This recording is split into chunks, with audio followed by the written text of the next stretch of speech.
Byla jsem pozvaná na novoroční běh a tak trošku jsem podcenila situaci, venku je sakra zima a já nemám ani bundu, ve které bych mohla běžet, takže pojďte to se mnou nějak vymyslet, abych tam třeba úplně neumrzla. Jako sama nemůžu uvěřit tomu, že jsem byla někam pozvaná, je to moje teprve druhá influ akce a strašně moc se těším, i když popravdě mám pocit, že asi chcípnu, protože jsem mega dlouho nebyla běhat a nevím popravdě, jak je na to moje kondička, ale běžíme 6,5 kilometru, takže si říkám, že to bych měla zvládnout.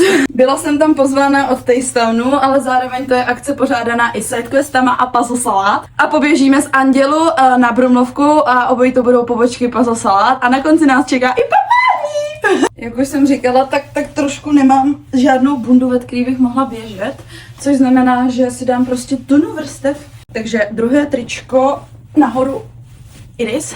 Ale nikdo neříkal, že to bude úplně jako nádherný.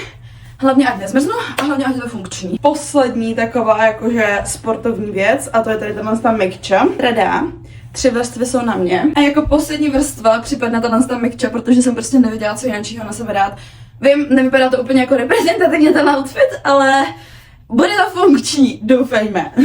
Jakože z bot, tady mám buď to tady ty ultra mega starý boty od mamky, Pumy, ve kterých jsem chodívala běhat a nebylo to tak špatný, takže by to možná mohlo jít. Nebo tam mám ještě jedné tenisky, ale ty podle mě nejsou tak dobrý na ten běh, takže já nevím. Jo, běžíme v téhle.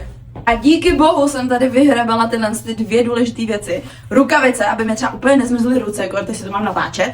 A tady to mám ten šátek, protože nemám žádnou čelenku ani čepici, takže by mě jinak asi umrzly uši. Takže díky bohu, že za tyhle 2 věci a řekla bych, že tohle je můj kompletní outfit. Doufejme, že v tom nezmrznu. A nebo že mi v tom nebude až moc velký vedro, to je taky druhá možnost. Chcete se mnou zaběhat, ty vogo, na novoroční běh. A moc děkuju za pozvání. A hrozně moc se těším, bude to úplně určitě skvělý.